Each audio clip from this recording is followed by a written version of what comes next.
Hey guys, welcome back to more Reddit HOA stories. In this video, a racist HOA Karen calls the police on a black man claiming she will get him arrested, unaware that he is actually her landlord. Let's dive right into the story.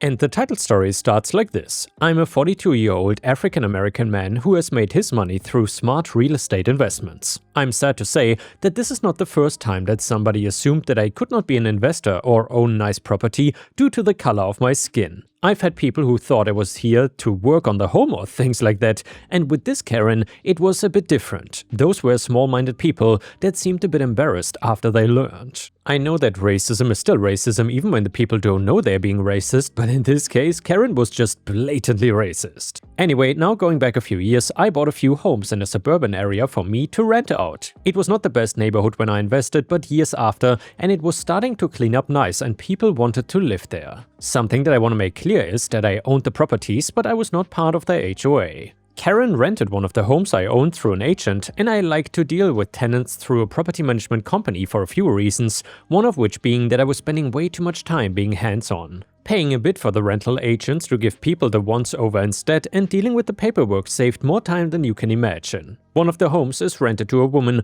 that I'm gonna call Karen. I've never met Karen before, since she did everything through the rental agent. I don't keep tabs on everybody like a crazy person, but I keep an eye on my investments. I learned the hard way when starting out that if you ignore it, you can lose a lot of money or end up with a lot of property damage. I knew that Karen often joined HOA meetings, which she's allowed to do as a renter here, but obviously she did not have any real power since she was just a renter and I was not part of this HOA. Later on though, some folks in the neighborhood told me that Karen was really fond of the HOA and sometimes pretended to be a member because she loved the power fantasy. I've always stayed off the radar of that HOA since I knew they were picky about things needing to be perfect. I kept to myself and I like it that way. At the time of this, I also was living on one of my properties in the neighborhood, and my doctor told me that with working remotely mostly and my high blood pressure, that I needed to get myself moving. The gym to me is just a scary idea, so I opted for walking outside around the neighborhood. It's also a good chance for me to check on my properties, not go in or anything, just look from the sidewalk as I passed, and this is how I came to be in front of Karen's home. I'm not a fast walker, but I also didn't just stop dead in front of the house and start looking all around. I know better than that. As I'm passing through, I hear shouting coming from the porch. This was loud too, since I was hearing it over my headphones. I figured listening to a podcast would make the walk feel not so much like exercise. Karen, hey you, stop. I'm already on the phone with police and recording you. Me, I'm just going for a walk. Karen, no, you're casing my home. I'll have you know that I'm on the HOA board here. You're going to be in big trouble. And yeah, she really did call the police and tell them that there was a suspicious black man trying to rob homes in the area. Unfortunately, I couldn't do a damn thing but stand there and wait for the cops to show up. I continued trying to just speak to Karen like a normal person. My mistake, since Karens are apparently not people. I would have been better off if she was some giant space lizard. Me, I was just taking a walk. I live in this neighborhood actually. Karen, you cannot afford to live in a place like this. You look like a bum. You wanna probably break all of my windows, huh? Should I have worn my three-piece suit to go jogging? Like, yeah, I'm in kind of a ratty shirt and basketball shorts. I don't know what the hell to wear to go for a walk or jog or whatever. I just want my blood pressure to go lower. If anything, this walk and interaction is actually making it higher. I decided to tell Karen who I was. Me, considering I would be the one paying for a broken window, that would make no sense, huh? You rent this house, and before you try to accuse me of stalking you or something, I know that because I own this home. She did not believe me and said several racist things that I don't want to repeat since I have a feeling they could get me banned from Reddit. Due to it not being a real emergency, it took the police their sweet time to show up. And for those asking, why didn't I just leave? Well, I knew damn well that the police would then see it as a suspicious black man fleeing the scene. And for those not in America, yeah, it is sick and yes, it really does happen. When the cops did arrive, they started demanding to know what I was doing and who I was. With all the waiting, I had not only my ID already out and ready, but a copy of my real estate documents connected to Karen's home on my phone. No danger of putting my hands into my pockets or anything. I consider myself actually lucky to get officers willing to look at that instead of just taking Karen's side or arresting me or something. Karen even told them to arrest me for claiming that I owned the property when an N-word like me clearly could not afford anything. When they confirmed that I had papers saying I was the owner, Karen was visibly shaken. She insisted that I must have stolen all of that, but the police said the papers look real. They confirmed there was no crime with me going for a walk or passing by a property that I owned. The cops leave, but that didn't stop Karen. She again says that she knows I stole those papers and I could not own a property here, let alone two. That was not the end of Karen and since I had to do a repair at that property a few weeks later. Usually I send a guy, but wanted to go and check things out myself. I brought a copy of her very own lease agreement with me, and when she saw me using a key to unlock the back gate, she lost it. And yeah, she knew the property owner was coming that day to look for the repair, but never imagined it would be me. I didn't care what she had to say. I showed her the lease agreement that she signed and how my name was on it. I told her that she had better start looking for a new place to live because she was getting evicted. When she called the cops on me, she actually broke the lease agreement. There were clauses in it regarding harassment and creating a hostile environment. With a copy of the police report added to it, I knew it would be enough. I sent it to a property manager I work with and let him handle the details of the eviction. Once she realized she was losing the house and finally admitting to herself that I was the owner, did she try to apologize, but a little too late. I don't rent to racist Karens who call the police on me for being black. Just to really dig it in, I made sure that she saw the new people that were gonna be renting from me. An interracial couple. I showed them the house myself and I savored every second of it as Karen could only stand by and watch extremely uncomfortably. After she moved out, I got an email from her telling me how I was the worst person in a real estate business and I wouldn't make it anywhere leasing to people like I did. I told her that she was right and I had leased to the wrong kind of person. Which was her. And yeah guys, I love OP's response in that one. He was certainly right about that. Leasing to people like Karen is certainly the wrong decision. And by the way, if you enjoyed the story so far, please don't forget to like the video if you want to support me. Thanks a lot, and the next one is titled, I unleashed rancid farts on my entitled Karen neighbor before leaving my old apartment. Posted on r/ripe stories by user I did a bad thing. I have not logged into this account for like a year, but I'm one of those guys who complains about not having their own Karen story. Big mistake. Never, and I mean never, wish you could actually get to deal with one just for the sake of wanting to make a post. Recently, I moved out of my studio apartment into a smaller condo I bought and finally got away from my Karen neighbor. I only dealt with her for a few months. But it was a bad few months. It all started with my Wi-Fi. The apartment building has Wi-Fi for the tenants as part of the rental agreement, but it sucked because so many people were on it. It was slow and had random blackout periods. YouTube was okay-ish, but streaming and gaming was terribly slow for people there, so I got my own Wi-Fi, which was much better. Karen moved in next door so fast that she was suddenly just there when I got home from work one day. She had this yappy little dog under her arm that wouldn't shut up, and I was barely back in the building for a few minutes before she was cornering me by my door in the hallway. Apparently, a neighbor had told her that I have better Wi-Fi and she wanted my password, and she wasn't exactly polite about it. She came at me talking way too fast with what I'm guessing was a pre-rehearsed speech about why she needed my Wi-Fi. I tried to nicely tell her no, but she started going on a rant about how the Wi-Fi was crap and she needed faster internet, till she could get hers set up. I again tried to politely refuse and she got more pushy and even called me greedy for not sharing, so by then I was out of F's to give and told her off. I was far from the only person in the building to get their own Wi-Fi, since the building was so slow, and told her as such. Then I went into my apartment and shut the door in her face. She came back knocking repeatedly over the next few hours to try and get me to open up, but I just ignored her. After our first encounter, Karen made it her personal mission to unsuccessfully try and make my life a living hell. Her yappy little dog barked all the time, and Karen would make random noises at night to wake me up, would turn up her TV volume to the maximum, would have loud intercourse with her boyfriend, and showed up at my door repeatedly to beg for energy drinks, cigarettes, or small cash handouts.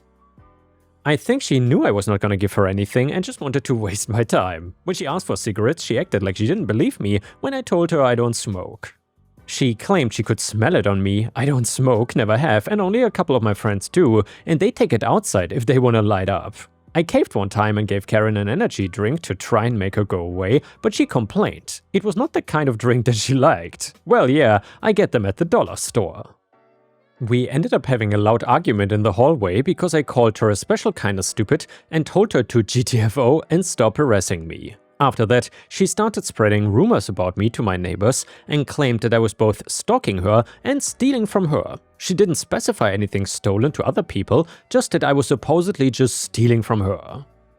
She eventually showed up at my door to claim I'd stolen her phone and wanted into my apartment to look for it. She actually tried to force her way in and screamed, "Assault!" when I shoved her away from the door. I told her the hallway has CCTV and I could prove that I acted in self-defense. She told me to go F myself and stomped away. Her boyfriend was at my door later on and said he wanted to kick my ass because she told him a completely different story.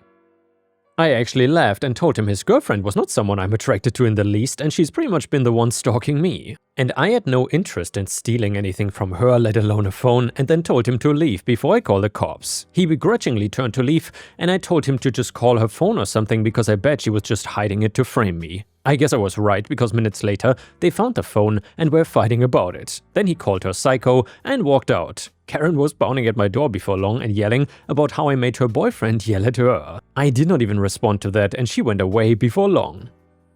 Thankfully, the stalking and thief rumors went nowhere because everyone could see Karen was full of it. I was far from the only person Karen had beef with in the building too, but she targeted me the most. Probably because I was the closest neighbor to her. Just to be safe after the boyfriend showed up at my door to threaten me, I put a camera in my apartment in case Karen did something even more crazy, like try to break in or something. That didn't happen though, but I got audio of her yappy dog and random loud noises she made through the wall at night to wake me up. I went to the apartment manager to complain, and they went to talk to Karen. She was soon at my door and calling me a narc for telling the manager.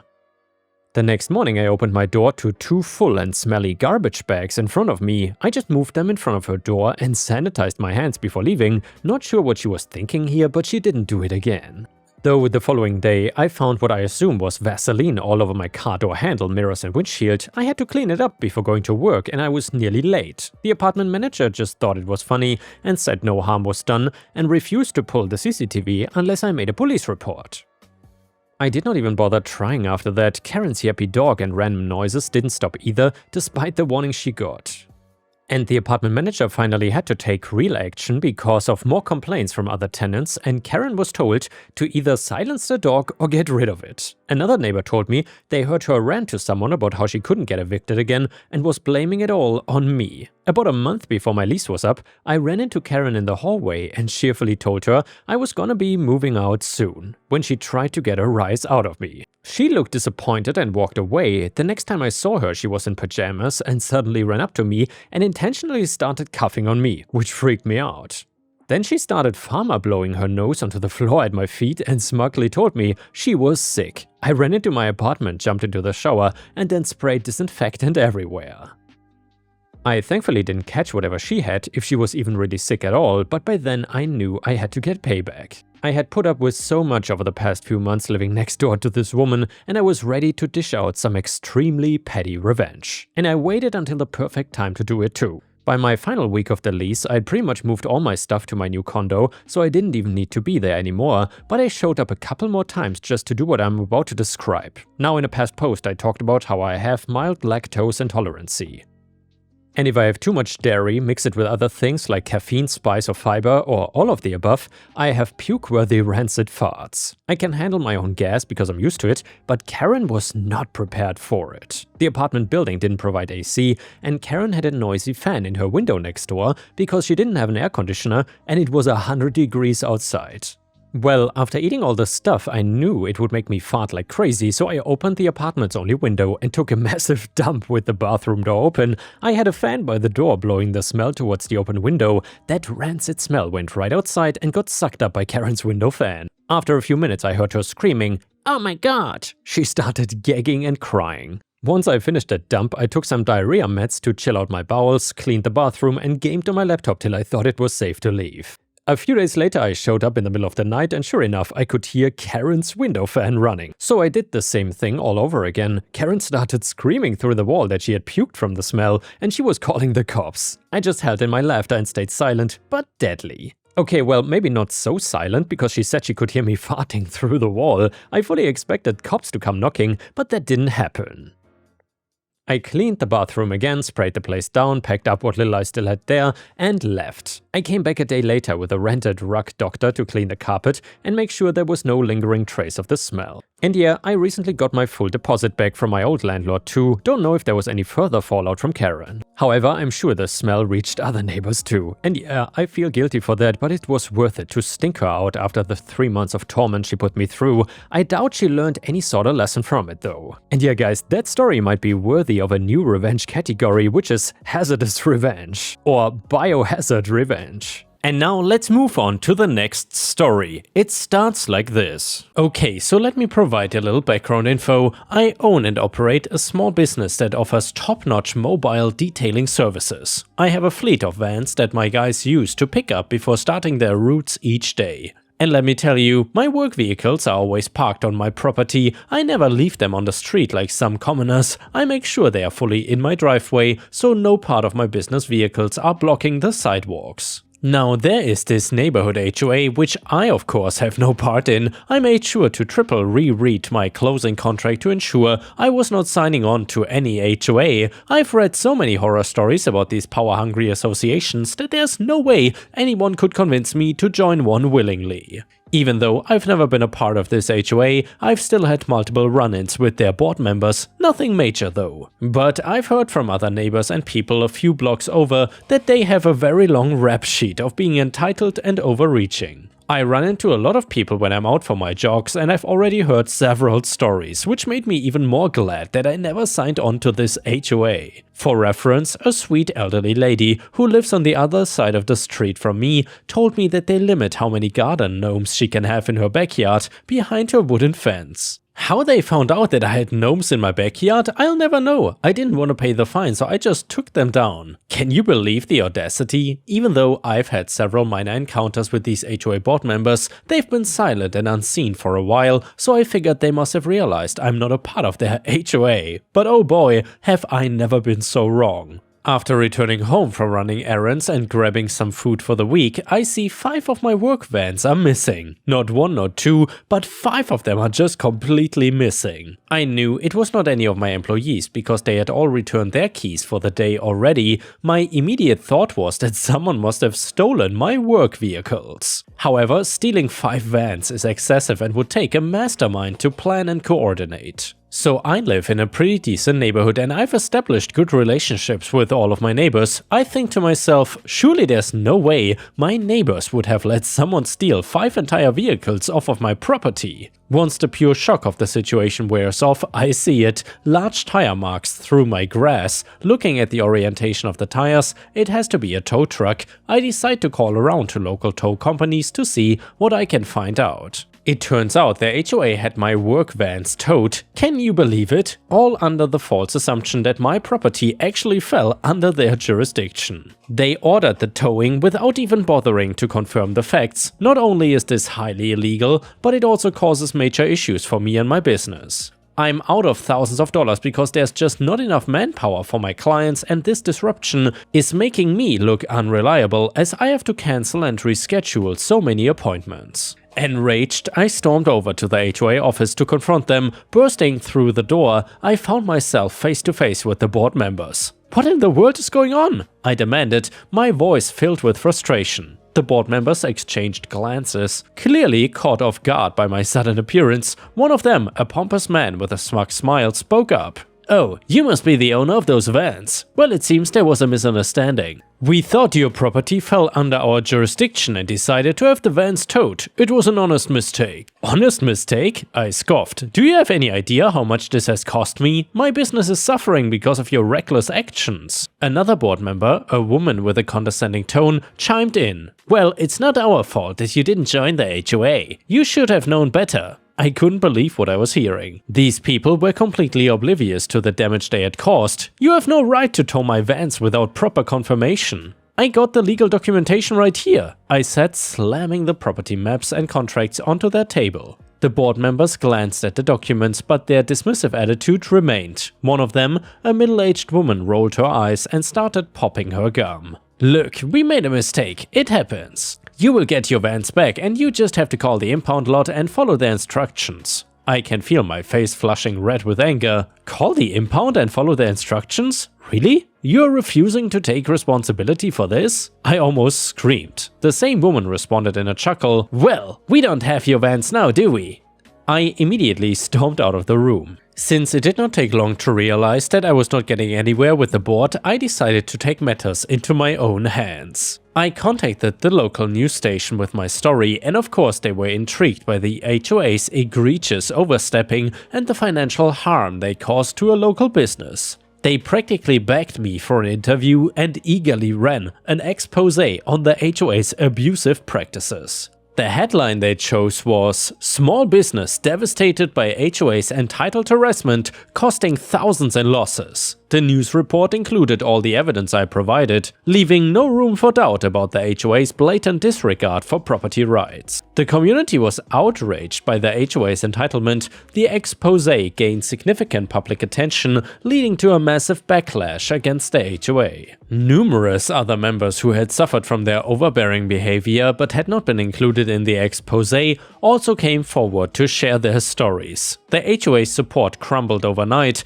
as their entitled actions were exposed for all to see. In response to the mounting pressure from the negative publicity and the overwhelming evidence against them, the HOA board was forced to acknowledge their mistake. However, their attempt at making amends was feeble and insincere. They said, "We apologize if our error inconvenienced you and your business. We suppose we can cover the towing costs for you." They said dismissively, but it was too late for their half-hearted apology. They had already shown their true colors by ignoring my previous attempts to resolve the issue. I wanted more than just reimbursement for the towing costs.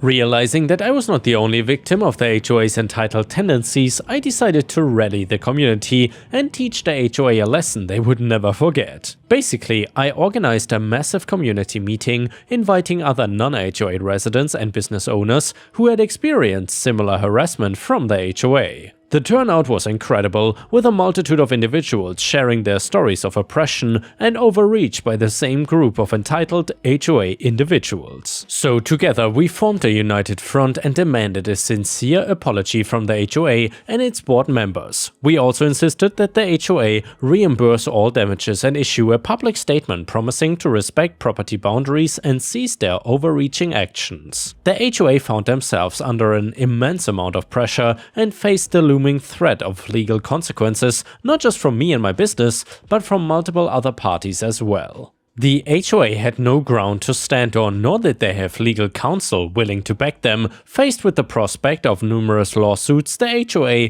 begrudgingly issued a public apology on their website through the local news. They had no other choice but to reimburse me for all the towing costs and the substantial revenue my business had lost during the entire fiasco. The victory was sweet, but it was just the beginning. The community members who had stood together to take down the HOA remained in close contact. We celebrated our triumph with a grand block party where all the business owners generously provided food and entertainment for the children. Honestly, it was a joyous occasion, a celebration of our victory over the entitled HOA. Meanwhile, the HOA found themselves under intense scrutiny from the local government. With their actions exposed and their entitlement laid bare, they were forced to operate within the strict confines of the law. The bad press surrounding the HOA had inadvertently become great press for my business. I was inundated with new clients who admired the stand I had taken against the HOA's entitled behavior. The HOA got what they deserved and I reveled in the sweet taste of revenge. And the next one is an amazing petty revenge story, and it is titled "Adding Emails to the Secret Share Folder." So I got a junior tech in my office that has been a huge pain in the butt since getting hired 16 months ago. It was my job to train him, and once he passed probation, he dropped his fake attitude of willing to take direction and be professional to being a complete ass.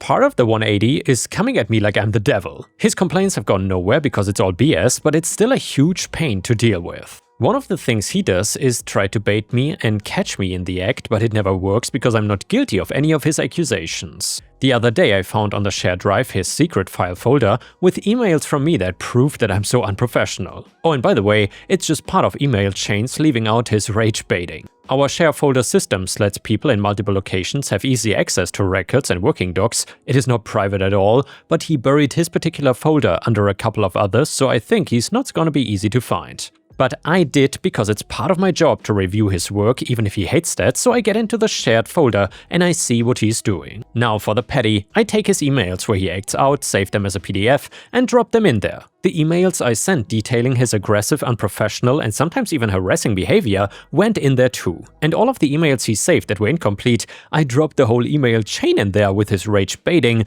Whoever he's sharing that folder with has new reading material. And yeah guys, thank you for watching. I will see you again tomorrow.